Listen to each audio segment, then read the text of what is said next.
Conditional sentences में 0 type आता है, टाइप 1 आता है, टाइप 2 आता है और टाइप 3 रहता है। इसीलिए हम लोगों के लिए कंडीशनल सेंटेंसेस का जो टॉपिक है बहुत डिफिकल्ट हो जाता है, समझ में नहीं आता किसमें कैसे सेंटेंसेस बनेंगे। गाइस आप लोगों के लिए मैंने कंडीशनल सेंटेंसेस को बहुत ही अच्छे से डिज़ाइन किया है, मैं ये कह सकती हूँ, या फिर आपको बहुत ही अच्छे से समझ में आएगा क्योंकि मैंने आपको हर एक टाइप को अलग अलग तरीके से एक्सप्लेन किया है with structures and examples. So guys with in 15 minutes हम सारे के सारे कंडीशनल सेंटेंसेस स्ट्रक्चर्स के साथ में कंप्लीट कर लेने वाले हैं। अगर आप वीडियो के एंड तक बने रहते हैं तो आपको बहुत ही अच्छे से समझ में आएगा। तो जिस भी सेंटेंस की शुरुआत इफ, व्हेन या अनलेस से होती है वो हमारे कंडीशनल सेंटेंसेस होते हैं। तो चलिए गाइस बिना देर किए क्लास को स्टार्ट करते हैं, लेट्स बिगिन। तो गाइस देखिए हम एक एक टाइप को कंप्लीट करेंगे। सबसे पहले हम 0 टाइप पढ़ेंगे। मैंने आपको बता दिया कि जिस भी सेंटेंस की शुरुआत इफ से हो रही है, व्हेन से हो रही है, अनलेस से हो रही है, वो कंडीशनल सेंटेंसेस होते हैं, या हम ये कह सकते हैं कि जिसमें भी शर्त होती है, कंडीशन होती है, जिसका पूरा ना होना या पूरा होने पर कोई परिणाम निकलता है, वो सारे कंडीशनल सेंटेंसेस होते हैं। कोई भी शर्त होगी कि भी अगर ऐसा होगा तो ऐसा होगा, अगर तुम पढ़ाई करोगे तो तुम पास हो जाओगे, अगर तुम यहाँ आओगे तो तुम मुझसे मिल सकते हो। तो ऐसे सारे सेंटेंसेस जिसमें कोई शर्त होती है वो कंडीशनल सेंटेंसेस कहलाते हैं। अगर हम बात करें 0 टाइप कंडीशनल सेंटेंसेस की, सो गाइस इसमें आपको ऐसे सेंटेंसेस बनाने हैं जो कि यूनिवर्सल ट्रूथ पर बेस्ड है या फिर जनरल ट्रूथ पर बेस्ड है। मतलब हम ये कह लें कि जो हमेशा ही सच होते हैं, जिनमें कोई बदलाव नहीं होता है, हमेशा ही सच रहेंगे कि अगर ऐसा होता है तो ऐसा होता है, अगर ये होता है तो ऐसा होता है। तो जो हमेशा ही सच होते हैं, एग्जाम्पल्स के माध्यम से हम लोग समझते हैं। तो यहाँ पर हमें ये देखना है कि जो भी सेंटेंसेस, जो भी कंडीशन, चाहे कुछ भी हो, हमेशा ही सच होती है, वो हमारा 0 टाइप में बनेगा। इसमें जो स्ट्रक्चर हमें लेना है, इफ़ तो देखिए हमें लेना ही लेना है, लेकिन इसमें दोनों सेंटेंसेस प्रेजेंट सिंपल के आएंगे। आप हिंदी में चाहे तो फ्यूचर बोल सकते हैं, लेकिन इंग्लिश में जो स्ट्रक्चर्स रहेंगे वो दोनों ही प्रेजेंट सिंपल के रहेंगे। हिंदी की अगर बात करें तो हिंदी होगा अगर ऐसा होता है, अगर ऐसा होता है तो वैसा होता है, ऐसे हम इसको समझ सकते हैं। ठीक है, अब एग्जांपल्स देखते हैं। जैसे मान लीजिए मैंने कहा if you mix red and yellow, अगर आप रेड और येलो को मिक्स करेंगे तो ऑरेंज कलर बनेगा। ठीक है, तो ये सच है ना, एक जनरल ट्रूथ है, ऐसा तो है नहीं कि कोई सा और कलर बनने वाला है। तो अगर आप येलो और किसको मिक्स करेंगे, रेड को मिक्स करेंगे तो ऑरेंज कलर बनेगा। यहाँ पर हिंदी में मैंने फ्यूचर में बोला, लेकिन इंग्लिश में बोलते समय मुझे दोनों ही टेंसेस प्रेजेंट सिंपल में लेना है। If the sun sets it gets dark, अगर सूरज डूबता है तो अंधेरा होता है, ये भी एक सच है ना, एक जनरल ट्रूथ है कि अगर सूरज डूब जाता है तो अंधेरा हो जाता है, या फिर अगर सूरज डूबेगा तो अंधेरा हो जाएगा। चलिए हम लोग घर चलते हैं। तो ऐसे कुछ सिचुएशन में आप लोग ऐसे सेंटेंसेस यूज़ कर रहे हैं अगर, तो आपको ये ध्यान देना है कि जनरल ट्रूथ है तो आप दोनों ही सेंटेंसेस प्रेजेंट सिंपल में बना दीजिए। If you don't water the plants they die, ये भी एक सच है कि अगर आप पौधों को पानी नहीं देंगे तो वे मर जाएंगे। यहाँ पर आप भले ही फ्यूचर में कह रहे हैं, लेकिन आपको इसका रूल ध्यान रखना है कि इसका जो स्ट्रक्चर है वो सिंपल, मतलब प्रेजेंट सिंपल में ही बनेगा। तो अगर आप पौधों को पानी नहीं देंगे तो वो मर जाएंगे। If you leave ice cream in the sun, अगर आपने आइसक्रीम को धूप में रखा, इट मेल्ट्स, यह पिघल जाएगी। तो ये भी एक सच है ना, अगर आपने आइसक्रीम को धूप में ले जाकर रखा या धूप में आप खड़े रहे उसे लेकर, तो क्या होगा, जनरली आइसक्रीम जो है वो मेल्ट हो जाएगी। तो गाइस ये सारे के सारे जो जनरल ट्रूथ है ये हम लोगों ने बनाए 0 टाइप में। मतलब आप याद रखिएगा कि 0 टाइप मतलब general truth, scientific truth, universal truth इसके अंदर आते हैं, और दोनों में ही प्रेजेंट सिंपल टेंस हमें यूज़ करना है। कोई भी सेंटेंस अगर आपके सामने आता है कंडीशनल का, आप तुरंत पहचान जाएंगे कि ये कौन से टाइप का है और हमें कौन सा स्ट्रक्चर यूज़ करना है। बस वीडियो आपको पूरा देखना है। अब गाइस बात कर लेते हैं फर्स्ट कंडीशनल सेंटेंसेस की, या फिर हम कह सकते हैं कि टाइप 1 की। टाइप 1 में पॉसिबल सिचुएशन इन फ्यूचर, मतलब यानी कि जब भी आप किसी पॉसिबिलिटी की बात करेंगे, पॉसिबिलिटी कैसे, कि अगर ऐसा होगा, अब हम ये फ्यूचर की बात करें, अगर ऐसा होगा तो वैसा होगा, ठीक है, आप एक संभावना बता रहे हैं, पॉसिबिलिटी बता रहे हैं। जैसे मैंने कहा कि अगर तुम अच्छे से मेहनत कर लोगे तो तुम पास हो जाओगे, तो यहाँ पर मैं ऐसी कंडीशन रख रही हूँ आपके सामने, ऐसी शर्त रख रही हूँ जो पॉसिबल है फ्यूचर में। कंडीशनल है इसलिए शर्त तो रहेगी ही, कंडीशन तो रहेगी। और कंडीशन क्या है कि अगर तुम पढ़ाई कर लोगे तो तुम पास हो जाओगे। यहाँ मैं फ्यूचर की बात कर रही हूँ, दोनों में कंडीशन, मतलब कंडीशन हमारी है यहाँ पर पढ़ाई करने वाली, या फिर अगर तुम वहाँ जाओगे तो उससे मिल लोगे, या फिर अगर वह यहाँ आएगी तो तुम्हारी मदद कर सकती है या तुम्हारी मदद कर देगी। तो गाइस जब हमारे दोनों ही सेंटेंसेस बोलने में फ्यूचर के आ रहे हैं और हम फ्यूचर की पॉसिबिलिटीज़ की बात कर रहे हैं, तो ऐसे सिचुएशन में आपको इफ़ के साथ में प्रेजेंट सिंपल टेंस और फ्यूचर सिंपल टेंस लेना है। चाहे आप हिंदी में दोनों ही सेंटेंसेस फ्यूचर में कह रहे हो, लेकिन एक बनेगा प्रेजेंट सिंपल, दूसरा बनेगा फ्यूचर सिंपल। जैसे कि इफ़ शी वर्क्स हार्ड, अगर वो मेहनत कर लेगी, शी विल गेट प्रमोशन, उससे प्रमोशन मिल जाएगा। तो आप किसी की बात कर रहे हैं कि यार वो मेहनत नहीं करती, उसे प्रमोशन नहीं मिल रहा है, फिर आपने एक कंडीशन रखी कि देखो अगर तुम मेहनत कर लोगी तो तुम्हें प्रमोशन मिल जाएगा। कंडीशन रखी प्लस पॉसिबिलिटीज़ की रखी आपने फ्यूचर के लिए। तो आप सिंपली बोल सकते हो if you work hard you will get promotion. ठीक है, यहाँ हमारा सब्जेक्ट जो है सिंगुलर है इसलिए सिंगुलर लिया है। तो पहला हम लोगों ने बनाया प्रेजेंट सिंपल और दूसरा बनाया फ्यूचर सिंपल। हर टाइप के कंडीशनल में गाइस आपको अलग अलग स्ट्रक्चर देखने के लिए मिलेंगे जो फॉलो करना बहुत ज़्यादा ज़रूरी है। इफ़ इट रेन्स टुमारो, अगर कल बारिश हो जाएगी, we will stay at home, हम घर पर ही रुकेंगे। तो यहाँ पर भी एक पॉसिबिलिटी की आप बात करें कि अगर ऐसा होगा तो ऐसा हो जाएगा, अगर कल बारिश हो गई तो हम लोग घर पर ही रुकेंगे। If I am not busy tomorrow, अगर मैं कल बिजी नहीं रहूँगी, मैंने भले फ्यूचर में कहा कि नहीं रहूँगी, बट टेंस कौन सा यूज़ करना है, प्रेजेंट का। तो if I am not busy tomorrow, अगर मैं कल बिजी नहीं रहूँगी, आई विल हेल्प यू या आई विल कॉल यू, मैं तुम्हें कॉल कर लूँगी। तो यहाँ पर भी मैं पॉसिबिलिटी की बात कर रही हूँ, है ना, अगर मैं कल बिजी नहीं रहूँगी तो मैं तुम्हें कॉल कर लूँगी।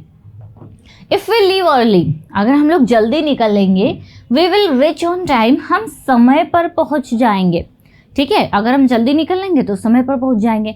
या एक और कंडीशन मैं आपको अगर दे दूँ कि अगर आप मेरा वीडियो पूरा एंड तक देखेंगे तो आपको सारी चीज़ें अच्छे से समझ में आएगी। ठीक है, इससे आप कमेंट करके ज़रूर बताइएगा।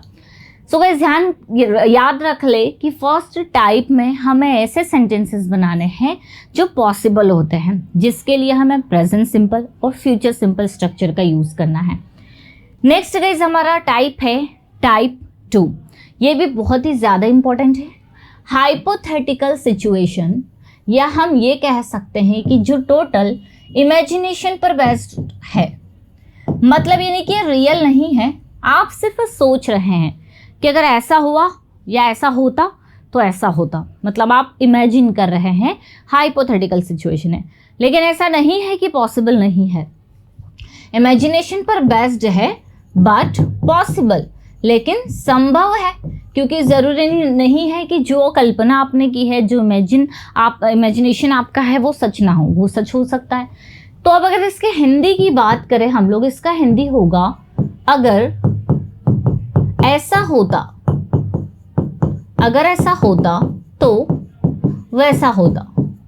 मतलब यहाँ पर आप क्या कर रहे हैं, यहाँ पर आप सिर्फ इमेजिन कर रहे हैं। अगर मेरे पास बहुत सारे पैसे होते तो मैं खर्च करती, अपने लिए बहुत कुछ खरीदती, अगर वह मेरे साथ होता तो मैं उसकी मदद कर देता।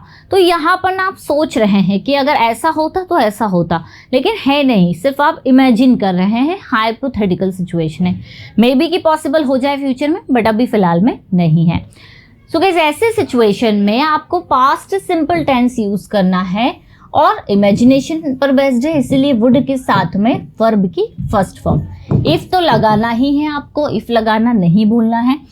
कुछ एग्जांपल्स देख लेते हैं। If I were a bird, अगर मैं बर्ड होता, अगर मैं पक्षी होता। अब आप सोचेंगे आई के साथ तो वर्ब्स लगना चाहिए, लेकिन गाइस मैं आपको बता दूं, जब हाइपोथेटिकल सिचुएशन या कंडीशनल सेंटेंसेस होते हैं तो सिंगुलर सब्जेक्ट के साथ भी आपको वर का ही यूज़ करना है। ये नॉर्मल सेंटेंसेस नहीं है, कंडीशनल है, तो आप वर ही लगाएंगे। If I were a bird, अगर मैं पक्षी होता, आई वुड फ्लाई हाई, मैं बहुत ही ऊंची उड़ान भरता है, मैं बहुत ऊंचा उड़ता। तो यहाँ पर क्या कर रहे हैं आप, इमेजिन कर रहे हैं कि अगर ऐसा होता तो ऐसा होता। जिसके लिए आपने पहले स्ट्रक्चर में पास्ट और दूसरे में वुड के साथ वर्ब की फर्स्ट फॉर्म ली है। If she had a lot of money, आप इमेजिन करें अगर उसके पास में बहुत सारे पैसे होते, she would travel the world, वह पूरी दुनिया घूमती। तो यहाँ है नहीं उसके पास में इतने पैसे, सिर्फ और सिर्फ वो इमेजिन कर रही है या कोई और इमेजिन कर रहा है। If we lived near the beach, अगर हमारा घर बीच के पास में होता, we would go swimming every day, हम हर दिन स्विमिंग के लिए जाते। जैसे जितने भी सेंटेंसेस दिख रहे हैं ना, इसमें कुछ भी रियल नहीं है, सिर्फ वो सोचा जा रहा है। हमारा घर यहाँ बीच के पास है नहीं, हम सोच रहे हैं कि अगर बीच के पास हमारा घर होता तो हम डेली स्विमिंग के लिए जाते। इफ़ ए स्टडीड हार्डर, अगर वो ज़्यादा मेहनत कर लेता, he would get better grades, उससे बहुत ही अच्छे मार्क्स आ जाते हैं। तो यहाँ पर भी इमेजिनेशन ही है ना। देखिए दो तरह की कंडीशन होती है, एक तो हम रिग्रेट करते हैं कि यार अगर ऐसा हो गया होता तो ऐसा हो गया होता है। तो दोनों सिचुएशन को आपको ध्यान से समझना है कि कौन सी हम इमेजिन कर रहे हैं, कौन सी हम रिग्रेट कर रहे हैं, क्योंकि दोनों ही टाइप्स कंडीशनल में आ जाते हैं। तो हमने टाइप 2 में क्या देखा, हाइपोथेटिकल, जो कि इमेजिनेशन पर बेस्ड है, जिसमें हम पास्ट सिंपल के साथ में वुड के साथ वर्ब की फर्स्ट फॉर्म लगा रहे हैं, जो पॉसिबल भी है, लेकिन फिलहाल में आप इमेजिन करें सारे सेंटेंसेस पास्ट में। लास्ट है गाइस टाइप 3, जो कि बहुत ही ज़्यादा इंपॉर्टेंट है। Used to indicate missed opportunities in the past, या फिर हम इवेंट्स की बात कर सकते हैं, मिस्ड अपॉर्चुनिटीज या इवेंट्स जो पास्ट में हो चुके हैं, या हम कह सकते हैं कि हम यहाँ पर ओनली रिग्रेट कर रहे हैं। अब देखिए जनरली पास्ट में जो भी काम हो गए हैं जिसके लिए आप पछता रहे हैं कि यार अब जो आपके लिए पॉसिबल नहीं है करना, है ना, जो भी एक्टिविटीज़ हो गई पास्ट में, आप सोच रहे कि यार अगर ऐसा हो गया होता तो वैसा हो गया होता। मान लीजिए आप स्टेशन टाइम पर नहीं पहुँचे, आपकी ट्रेन छूट गई, अब आप रिग्रेट कर रहे हैं कि अगर मैं स्टेशन टाइम पर पहुँच गया होता तो मुझे ट्रेन मिल गई होती, अगर तुमने मुझे इस बारे में कल ही बता दिया होता तो मैं समय पर आ गया होता। अगर कंडीशनल सेंटेंसेस का ये वीडियो आपने मेरा पहले ही देख लिया होता तो आपको इसमें कोई डाउट नहीं होता। सो गाइस यहाँ पर हम लोग क्या कर रहे हैं, जो एक्टिविटीज़ पास्ट में हो गई है उनको लेकर हम रिग्रेट कर रहे हैं, पछता रहे हैं। तो इसका हिंदी जो होगा वो कुछ इस तरह से होगा कि अगर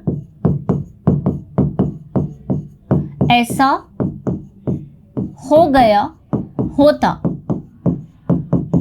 तो वैसा हो गया होता। ठीक है, एग्जाम्पल्स मैंने आपको दिए, जैसे मैंने कहा कि अगर तुमने अच्छे से मेहनत कर ली होती तो तुम पास हो गए होते, लेकिन हुआ क्या, तुम फेल हो गए, अब आप रिग्रेट कर रहे हो। देखिए जैसे if she had left earlier, अगर वह जल्दी निकल गई होती, she wouldn't have missed the train, उसकी ट्रेन नहीं छूटी होती। ठीक है, अगर वह जल्दी निकल गई होती तो उसकी ट्रेन मिस नहीं होती। If you had studied harder, अगर आपने अच्छे से मेहनत कर ली होती, आपने अच्छे से पढ़ाई कर ली होती, you would have passed the exam, आपकी एग्ज़ाम पास हो गई होती, मतलब आप एग्ज़ाम में पास हो गए होते। If they had invited us, अगर उन्होंने हमें इन्वाइट कर लिया होता, we would have attended the party, हम लोगों ने पार्टी अटेंड कर ली होती। लेकिन हुआ क्या, उन लोगों ने इन्वाइट नहीं किया, हमने पार्टी अटेंड नहीं की। If we had taken an umbrella, अगर हम अम्ब्रेला ले गए होते, we wouldn't have gotten wet, हम गीले नहीं हुए होते। आप एक चीज़ ध्यान देंगे, हम सेकेंड स्ट्रक्चर में वुड हैव के साथ वर्ब की थर्ड फॉर्म का यूज़ कर रहे हैं। ठीक है, थर्ड फॉर्म हम लोग लगा रहे हैं वुड हैव के साथ, यही वाला स्ट्रक्चर यूज़ करना है। हर सेंटेंस में आप देखेंगे कि हम रिग्रेट कर रहे हैं। अगर मैं जल्दी पहुंच गई होती तो ट्रेन नहीं छूटती, मतलब जल्दी पहुंची नहीं और ट्रेन छूट गई। अगर मेहनत कर ली होती तो एग्ज़ाम में पास हो गई होती, मतलब मेहनत की नहीं और एग्ज़ाम में फेल हो गए। अगर उन्होंने हमें इनवाइट किया होता तो हमने पार्टी अटेंड कर ली होती, मतलब उन्होंने हमें इनवाइट नहीं किया और हमने पार्टी अटेंड नहीं की। सो जो टाइप 3 है ना, वो इसीलिए यूज़ होता है जब आप कोई पास्ट की अपॉर्चुनिटीज़ जो मिस हो गई है, जो इवेंट्स जो मिस हो गए, आप पॉसिबल नहीं है, आप सिर्फ रिग्रेट कर रहे हैं, ऐसे सिचुएशन के लिए यूज़ होता है जिसमें आपको पास्ट परफेक्ट मतलब हैड और वुड हैव वी 3 यूज़ करना है। इमेजिनेशन वाला अलग है, इसमें आप क्या कह रहे हैं, अगर ऐसा होता तो ऐसा होता, दोनों में अंतर है। हम इमेजिनेशन वाले सेंटेंस में कह रहे हैं कि अगर मेरे पास पैसे होते तो मैं बहुत सारी चीज़ें खरीदता, लेकिन रिग्रेट वाले सेंटेंस में हम क्या कह रहे हैं, जो पास्ट की अपॉर्चुनिटीज मिस हो गई उसमें हम क्या कह रहे हैं कि अगर मेरे पास में बहुत सारे पैसे होते तो मैंने बहुत कुछ खरीद लिया होता। बोलने में थोड़ा सा अंतर है, लेकिन आप अगर ऊपर ऊपर से देखेंगे आपको दोनों ही सेंटेंसेस सेम दिखेंगे, लेकिन डिपेंड करेगा क्या कंडीशन है, इमेजिनेशन या फिर पास्ट की रिग्रेट के लिए। क्लियर? आई होप गाइस आपको कम से कम समय में ये सारे के सारे टाइप्स अच्छे से समझ में आए होंगे। बहुत ही मैंने आपको शॉर्ट में बताया है, इस पर मेरे पहले भी वीडियोस अपलोडेड है कंडीशनल सेंटेंसेस पर, आप उसे भी देख सकते हैं और इसकी प्रैक्टिस आप अच्छे से कर सकते हैं। और गाइस अगर आपको स्पोकन इंग्लिश की बुक चाहिए तो हमारी एप्लीकेशन है पर्सोना इंग्लिश और इंग्लिश विद खुशी, उससे डाउनलोड कर लीजिए, जहाँ से आप बुक ऑर्डर कर सकते हैं या फिर ज़्यादा इन्फॉर्मेशन के लिए इन नंबर पर कॉन्टेक्ट कर सकते हैं। वीडियो अगर अच्छा लगा है तो लाइक ज़रूर करिएगा। मिलते हैं हम लोग अपनी नेक्स्ट क्लास में। Till then bye bye, take care.